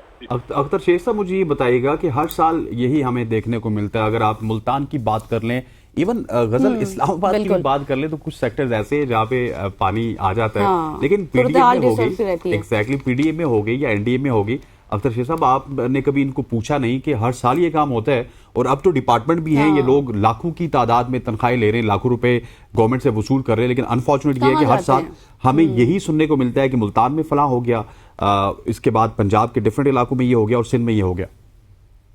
جی بالکل، ایسے بنیادی طور جو پی ڈی ایم ہے وہ اس کے جو ذرائع معلومات لیتے ہیں، وہ ڈسٹرکٹ ایڈمنسٹریشن ہے، ریسکیو کا ادارہ ہے، یا کوئی زراعت کے ایک دو محکمے، یہ پی ڈی ایم میں انہی کی بنیاد اچھا، تو یہ انتظامیہ ہوتی ہے وہی۔ ٹھیک ہو گیا اختر شیخ صاحب، ہمارے ساتھ عرفان کاٹھیا موجود ہیں جو کہ پی ڈی ایم میں پنجاب کے ڈائریکٹر ہیں۔ عرفان صاحب، سوال ابھی بھی اختر شیخ صاحب سے یہی کیا تھا کہ ہمیں ہر سال یہی دیکھنے کو ملتا ہے کہ فلاں جگہ پہ سیلاب آ گیا، سیلابی صورتحال ہے، حالانکہ مونسون سے موسم خوشگوار ہوتا ہے، کہ نہ کہ رومانٹک ضرور ہو جاتا ہے، لیکن بہت سارے علاقوں میں یہ آفت کے طور پہ سامنے آتا ہے، تو پی ڈی ایم میں پورے سال میں کوئی پلاننگ نہیں کر سکتی کہ اس سے ہمارا چھٹکارا ہو جائے؟ جی بالکل، بسم اللہ الرحمن الرحیم۔ دیکھیں، یہ اب اس فنومینا کو ہمیں 2 طرح سے دیکھنا ہوگا۔ ایک تو جو اربن فلڈنگ ہے، جو اب موسٹ ریسنٹ فنومینا ہے، اس دفعہ بھی آپ نے دیکھا ہوگا کہ جو پاکستان میٹرولوجیکل ڈپارٹمنٹ کی طرف سے اوور آل ہمارا پاکستان ابو 30% ابو نارمل رین فال پریڈکٹڈ تھا۔ اب جب ابو نارمل رین فال پریڈکٹڈ ہوگا اور اس میں بھی کوئی پوائنٹ رین فال ہو جائے گی، جیسے آپ نے پچھلے دنوں دیکھا کہ لاہور میں پچھلے 44 ایئرز میں اتنی بارش نہیں ہوئی جتنی ایک ہی دفعہ میں تھوڑے وقت میں زیادہ بارش ہوئی، اس وقت بھی گورنمنٹ کی یہ جو میئرز تھی وہ پٹ ان پلیس آلریڈی تھی، جس کی وجہ سے آپ نے دیکھا کہ 6 سے 8 گھنٹے میں پورا لاہور وہ بالکل کلیئر تھا اور دوبارہ زندگی ایک نارمل طریقے سے وہاں پہ رواں دواں تھی۔ اچھا، اس میں اب سب سے موسٹ امپورٹنٹ ہوتا ہے ڈی سلٹنگ کا پروسیس۔ اس دفعہ بھی چیف منسٹر پنجاب وہ خود بھی پی ڈی ایم میں تشریف لائی، اور اس کے بعد ان کی ڈائریکشن پہ بھی multiple cycles of desilting of all the major nala, جس میں نالا نئی سے لے کے سیالکوٹ نارووال کے نالے ہیں، اس کے علاوہ تمام اربن سینٹرز میں جو اسٹارم واٹر ڈرینز ہیں، یہ پورے پنجاب میں ملٹیپل سائیکلز میں صاف ہوئی، اور یہی وجہ ہے کہ یہ 30% ابو نارمل رین فال کے باوجود اور بڑی بارشوں کے باوجود آپ دیکھیں لاہور، فیصل آباد، پنڈی، ہر جگہ سے پانی ڈرین آؤٹ ہو رہا ہے۔ لیکن جب میں اربن فلڈنگ کی بات کرتا ہوں تو اس میں آپ دیکھیں کہ جب بھی کبھی کوئی کلاؤڈ برسٹنگ کا فینومینا ہوگا یا پوائنٹ رین فال تھوڑے وقت میں زیادہ بارش ہوگی تو ڈیفینیٹلی پانی ایکیومولیٹ ہوگا، کیونکہ آپ کے ایگزسٹنگ سسٹمز شاید اتنا پانی لینے کے وہ ڈیزائن نہیں ہے۔ لیکن الحمدللہ پنجاب میں ان تمام بارشوں کے باوجود کہیں پہ بھی کسی اربن سینٹر میں کوئی ایسا ایشو نہیں ہوا کہ جس میں کہ پبلک کے لیے بہت زیادہ وقت کے لیے نیوسنس بنے۔ اس کے ساتھ ساتھ دوسرا ہے ریورائن فلڈنگ کی۔ اب جب اپر کیچمنٹس میں انڈین سائڈ پہ خاص طور پہ ہمارے پاس بارشیں زیادہ ہوں گی تو ڈیفینیٹلی ہمارے ریور فلوز وہ بڑھیں گے، اور اس وقت بھی ہمیں انڈس میں خاص طور پہ تربیلا اور چشمہ کے مقام پہ وہ ہمارے جو لو ٹو میڈیم فلڈ وہ ہے 4-5 لاکھ کا جو ریلا وہ گزر رہا ہے۔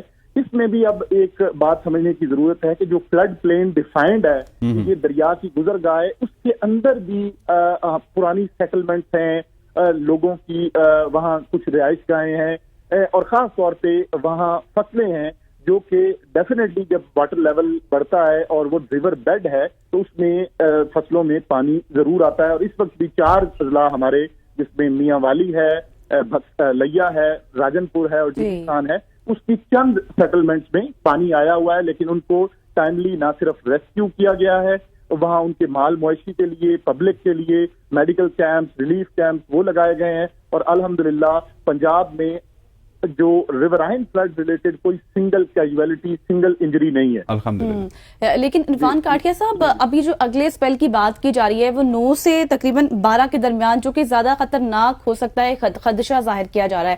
تو ہم دیکھتے ہیں جیسے ابھی آپ نے لاہور کی بھی بات کی تھی, ابھی گزشتہ دنوں یہ چیز رپورٹ ہوئی تھی کہ 300 mm جو ہے وہ ملی میٹر جو بارش ہے وہ ریکارڈ کی گئی ہے, یعنی کہ 300 ایک بڑی جو ہے وہ صورتحال ہے جس میں اس چیز کا اندازہ لگایا جا سکتا ہے کہ ایک بڑا طوفان جو ہے یہ اپنے اندر سمے ہوئے ہے. دیہی علاقوں کی ہم بات کریں, وہاں کی سچویشن جو دوسرے علاقے ہیں ان سے تھوڑی سی مختلف ہوتی ہے.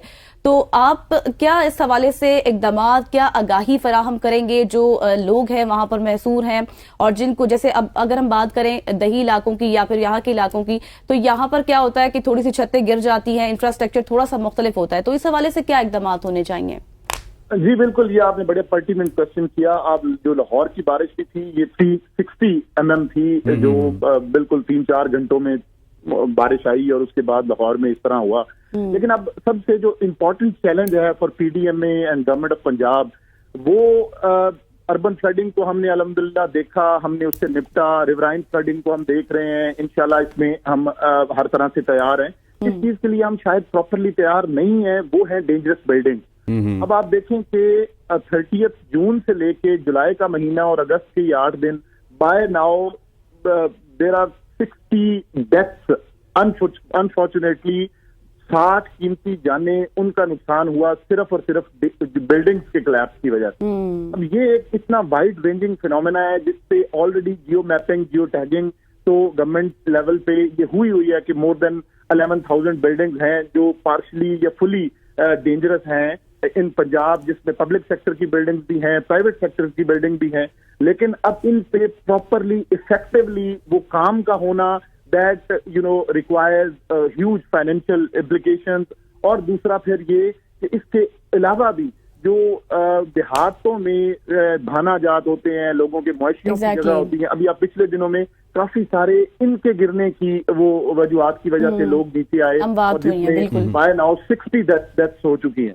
تو یہ ایک بہت بڑا چیلنج ہے جس کو آنے والے وقتوں میں جس پہ ڈیفینیٹلی خاطر خواہ اقدامات. تو یہ جو بلڈنگز کی صورتحال کے حوالے سے آپ نے کہا ہے کہ جو بالکل اس طرح کی بلڈنگز ہیں ان سے کیسے کاؤنٹر کیا جا سکتا ہے, کیا حل ہے؟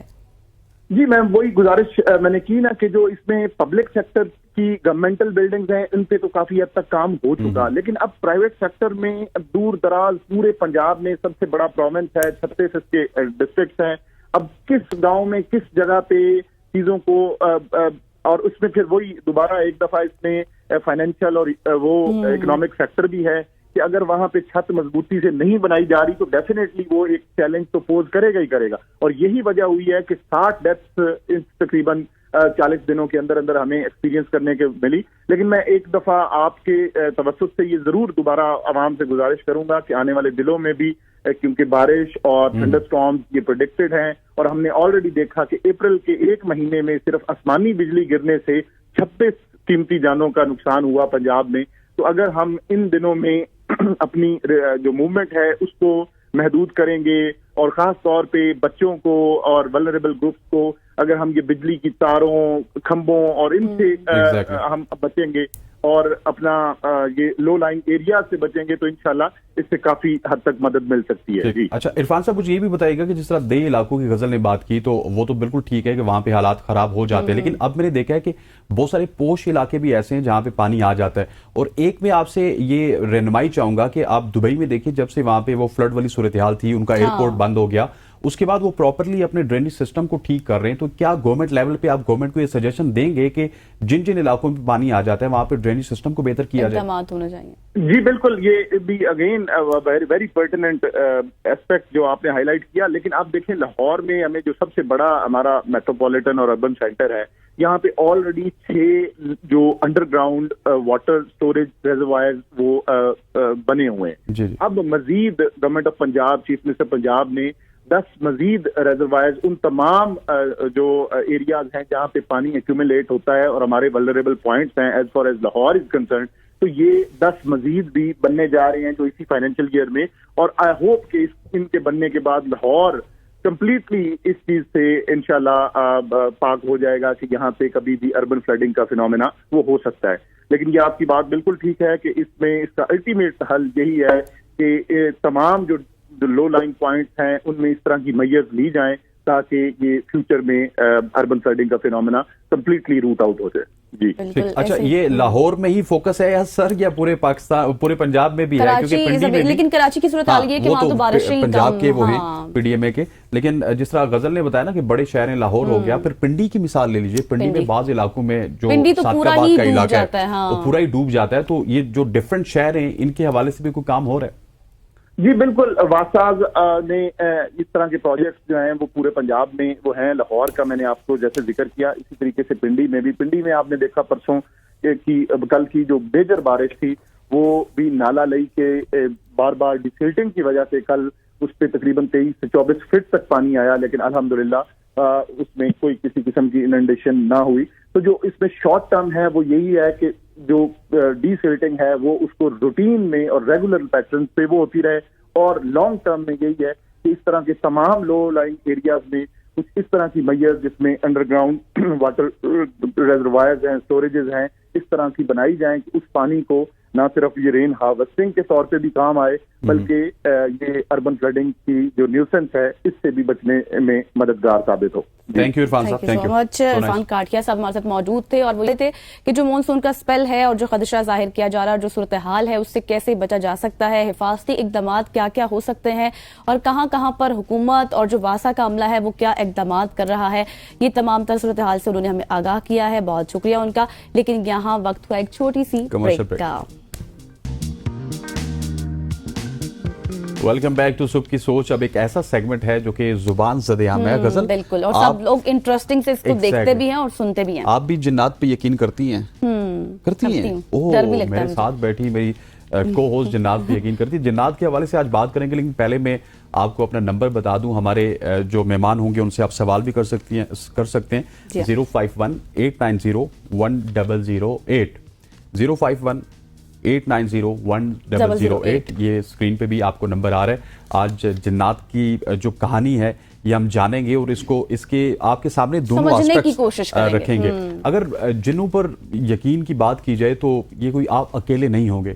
دنیا بھر کے مذہبوں اور ان کی ثقافتوں میں ایسی روحوں پر یقین کیا جاتا ہے جو کہ موت کے بعد دوسرے عالم میں زندہ رہتی ہیں. دراصل جن سب سے زیادہ یقین کیے جانے والے ماورائے مذاہب میں شامل ہیں. جی ہاں، اور لاکھوں لوگ جنوں میں دلچسپی بھی رکھتے ہیں جیسے کہ میں نے پہلے بھی کہا تھا، اور یہ محض تفریح نہیں ہے. جی ہاں، اور ڈر بھی بہت لگتا ہے.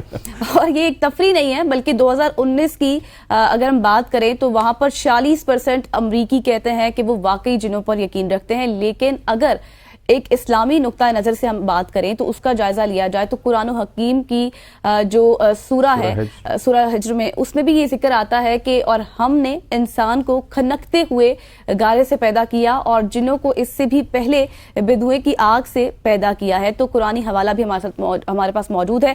اسی طرح جنات کے مقصد کو بھی بیان کیا گیا ہے دوسری ایک صورت میں بھی، اور جس میں یہ حوالہ دیا گیا ہے اور میں نے جنوں اور انسانوں کو اس لیے پیدا کیا کہ وہ میری عبادت کریں.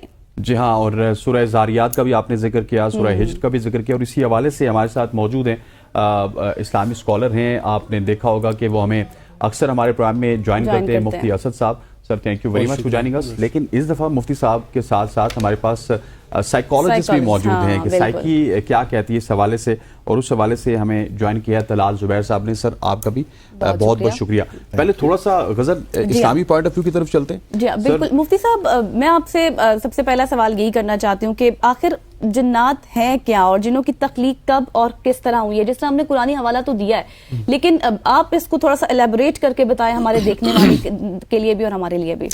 بسم اللہ الرحمن الرحیم. الحمدللہ والصلاۃ والسلام علی رسول اللہ وعلی آلہ وصحبہ ومن والاه. اما بعد، دیکھیے جنات ایک ایسی حقیقت ہے جس کا انکار نہیں کیا جا سکتا، سب اس پہ یقین رکھتے ہیں. اور اگر ہم اللہ تعالیٰ کی مخلوقات میں دیکھیں تو ایک وہ مخلوق ہے جو فرشتے ہیں جن کی طبیعت پر وہ غالب ہے، سرکشی ان میں بالکل نہیں ہے، عبادت کرتے ہیں ہر وقت اللہ تعالیٰ کی. دوسری وہ مخلوق ہے جو جنات ہیں جن کی سرشت میں سرکشی ہے. بے شک اللہ تعالیٰ نے تیسرے مخلوق کو ایسے پیدا کیا جو ان دونوں کے درمیان بیلنس ہو. تو انسان کی تخلیق کا تو ہمیں بتایا گیا کہ آدم علیہ السلام سے اس کی تخلیق ہوئی ہے. جنات اس سے بہت پہلے سے زمین پہ موجود تھی، اور اسی لیے جب اللہ تعالیٰ نے انسانوں کی پیدائش کا ارادہ فرمایا تو فرشتوں نے جو سوال کیا وہ سوال یہ تھا کہ اگر وہ ایسی مخلوق ہوگی جس طرح جنات ہیں تو وہ تو زمین میں فساد پہ لائیں گے اور آپ کی نافرمانی کریں گے، تو ایسی مخلوق کو پیدا کرنے کی کیا ضرورت ہے، ہم عبادت کے لیے کافی ہیں. تو اللہ تعالیٰ نے ارشاد فرمایا کہ میں جو جانتا ہوں وہ آپ نہیں جانتے. تو اس لیے جنات کی تخلیق بہت پہلے سے ہے، اور چونکہ اس کی تخلیق آگ سے کی گئی ہے اور آگ کی طبیعت میں سرکشی ہے تو اس سے جنات کی طبیعت میں سرکشی ہے، اور اس میں بہت کم ایسے لوگ ہوتے ہیں یا ایسے جنات ہوتے ہیں جو ایمان رکھتے ہیں اور جو نیک لوگ ہوتے ہیں، ورنہ ان کی اکثریت جو ہے وہ سرکش ہے. اور پھر انسانوں کو ان پر اختیار نہیں ہوتا، صرف سلیمان علیہ السلام کو اختیار دیا گیا تھا اور انہوں نے اللہ تعالیٰ سے دعا کی تھی یا اللہ مجھے ایسی بادشاہت عطا فرما جو آج کے بعد کسی کے پاس نہ ہو. اس لیے اللہ تعالیٰ نے سلیمان علیہ السلام کو ان پر ایسی بادشاہت دی کہ وہ ان سے کام بھی لیتے تھے اور بیت المقدس کی تعمیر بھی کروائی، انہوں نے بہت سارے کام لیے. اس کے بعد کسی کو جنات پر اس طرح کی حکومت نصیب نہیں ہوئی جس طرح سلیمان علیہ السلام کو تھی. بعد میں لوگ جو ہے چونکہ جنات جو ہے نا خود فسادی طبیعت کے ہیں تو جو لوگ اسی طرح کے کام کرتے ہیں تو وہ اس کے لیے مسخر ہو جاتے ہیں، کوئی ایسے کام کرنے لگتے ہیں جس کی وجہ سے انسانوں کو تکلیف ہوتی ہے. لیکن جنات ہیں اور وہ لوگوں کے لیے اس طرح کے ناجائز کام بھی کرتے ہیں، اور لیکن اتنے زیادہ نہیں ہے جتنے لوگ ہم یقین کرتے ہیں. ہر جگہ پہ کوئی کام ہو رہا ہوتا ہے تو ہم کہتے ہیں یہ جنات ہے اور یہ ماحول. اس کے حوالے سے تو توڑ کے حوالے سے بھی بات کریں گے. سر آپ کی جو سائنس ہے وہ کیا کہتی ہے، سائیکالوجسٹ ایز اے سائیکالوجسٹ آپ کیا کہتے ہیں کہ جنات کا تو ویسے عمل دخل ہے ہی جس طرح آپ نے امریکہ کی رپورٹ دیکھی، لیکن اس کو اوور کم کس طرح کیا جا سکتا ہے؟ کہ دنیا کی کوئی رپورٹ یہ نہیں پروو کر سکتی کہ جنات کا کوئی عمل دخل ہے. کیونکہ جو انسان کی 5 سینسز ہیں وہ کافی نہیں ہیں اس مخلوق کو پہچاننے کے لیے جس کا نام جن ہے. ہمیں اس جن کا جو ریفرنس ہے وہ قرآن سے ملتا ہے، لیکن وہ کسی انسان کے ساتھ کوئی مداخلت کر سکتے ہیں اس کا کوئی ریفرنس کہیں بھی موجود نہیں ہے. وہ کسی کو انفلوئنس کر سکتے ہیں، کسی کو انسپائر کر سکتے ہیں، اس قسم کا کوئی بھی ریفرنس جو ہے وہ ہمارے پاس موجود نہیں ہے. کیونکہ سائنس تو اس چیز کے اوپر بات کرتی ہے جس کو ناپا تولا جا سکے، دیکھا چھان بین کیا جا سکے. جس چیز کو چھان بین نہیں کیا جا سکتا، اس پہ ریسرچ نہیں ہو سکتی، اس چیز کو جنات کا نام یا کسی بھی چیز کا نام نہیں دیا جا سکتا. سائنس اس پہ کہتی ہے کہ ابھی تک اس کے بارے میں کوئی کچھ پکا پتہ نہیں ہے. جیسے میرے پاس کچھ دن پہلے میرے ایک سٹاف جو ہے وہ آئے، انہوں نے کہا کہ جو میری وائف ہے اس پہ کوئی چیز ہے اور اس کو میں چکوال مطلب انہوں نے کہا کوئی چیز ہے جس کا یہی مطلب ہے.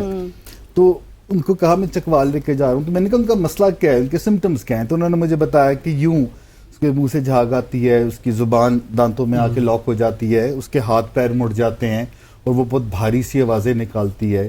اور مجھے کسی نے بتایا کہ کوئی چیز ہے. تو میں نے کہا کہ اچھا آپ فکر نہ کریں، آپ لے کے آئیں. جو ہماری سائیکیٹرسٹ ہیں تو ان سے میں نے ان کو ملوایا.